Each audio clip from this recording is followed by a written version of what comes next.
Though we have been a part of this monologue in different capacities, but still there is no one way of saying that this is the role of a teacher. The role of a teacher or responsibilities of teacher in higher education is an ongoing process. We learn, we grow, and we adapt with time. Teachers in higher education commonly aim to develop their students' thinking, acting, and approaching abilities on any issue, problem, or into a field of practice. Hence, this is the main focus of our teaching practice. This view of teaching involves providing students with experiences which enable them to enter the field as practitioners. What follows now are bites by different students from being graduate to postgraduate to research scholars who are sharing their view about what is the role of a teacher and what are the basic qualities a teacher must have.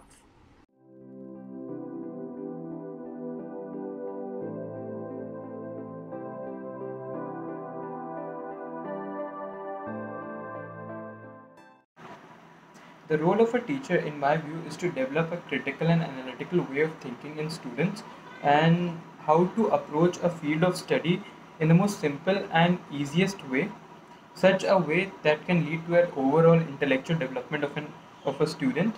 And the two qualities that teacher should have, that she should have an accurate knowledge about the subject and should be able to present that knowledge in the more comprehensive, easy, and a systematic way. Teachers are more than tutors in our lives. A teacher turns the life of the students and nurtures them. It is the role of the teacher to shape the moral, economic, and social life of the students. Dedication towards teaching and establishing relationship with the students are the two most important qualities possessed by a good teacher. I believe teachers can shape the minds of the youth on so many levels. Their role is not limited to being an educator, but also extends to being a mentor, a counselor, and also an influencer. Two fundamental characteristics in a teacher, according to me, is creativity, to think out of the box, and to teach out of classrooms, and to be a visionary. Thank you. And teachers play a crucial role in students' life. They are the pillars to students' journey towards success. To guide a student towards success, I personally feel teacher must understand the student to realize what the students need. A teacher should also be interactive and companion in students' life so that student can be open and transparent with their teachers. What do you think is the role of the teacher? According to me, the teacher is a necessary part of our day-to-day education. Teachers are the ones who contribute to students' overall development. Two fundamental qualities our teachers should have. A teacher should have quality of pragmatism and cooperation. According to me, in the higher education system, teachers must make us, the young adults, learn what to do with the knowledge that we are acquiring and to take us on the path to wisdom.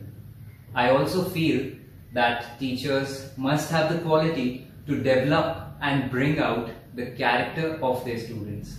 According to me, the role of a teacher is to inspire hope, ignite imagination, and instill love for learning in the students. I believe the fundamental qualities that a teacher should have is empathy towards their students and time management. The role of the teacher is multifold. Not only they serve as a role model, but they are also a friend, a philosopher, and a guide. The two qualities that a teacher must possess is number one, they should be unbiased, and number two, they should be a good listener. And teachers are the means to the development of each and every being in our society.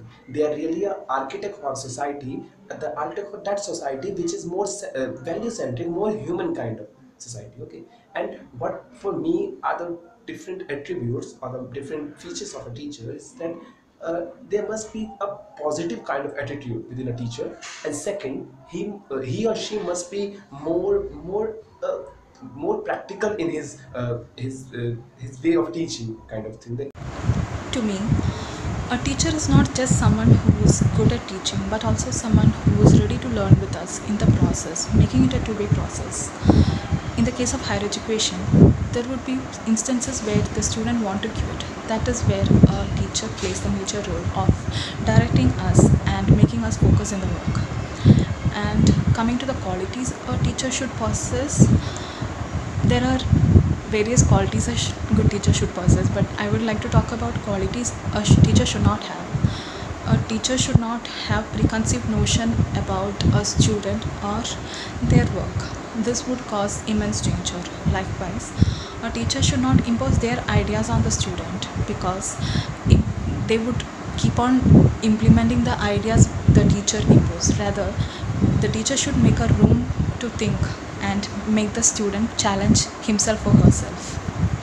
A teacher plays a very important role, especially in higher education, because it's not just about teaching theories or teaching PhD scholars how to write PhD thesis, but there are students who come from very difficult backgrounds, socioeconomic backgrounds, and having a teacher there who is supportive, who understands, who helps them through crises is very important, apart from obviously the basic studying and teaching principles.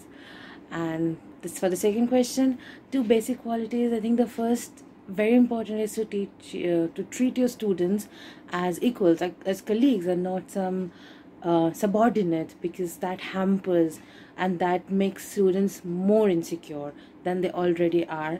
And the second thing is obviously to be sympathetic.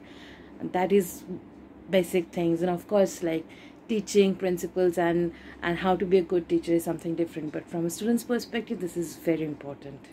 As a way of concluding, I would like to draw your attention towards one of the most amazing teachers we have seen. She is a black feminist and she has written a number of books on teaching community. Her name is Bell Hooks. I have referred to her in the last module as well. For Bell Hooks, teaching has always been, or education to be specific, has always been a practice of freedom. And according to her, this comes easy to those who feels that our vocation, this teaching vocation, is a sacred one. Sacred in the manner that we not only share information with our students, but we also help them, we participate in their intellectual growth as well. Hooks believes, and I'll quote her now, to teach in a manner that respects and cares for the souls of our students is essential if we are to provide the necessary conditions where learning can most deeply and intimately begin. Hooks has always been a believer of a progressive, holistic education and an engaged pedagogy. True, we have discussed that having a student-centric learning environment can be tough at times. But unlike all the teaching practices that we know about by now, this one emphasizes on well-being. That means that teachers must be actively involved in the process of self-actualization that not only promotes the well-being of their students, but also the well-being of their own self. And as Dr. Shruti has also mentioned in her lecture, if we have to empower our students through our teaching, we need to take care of our own well-being.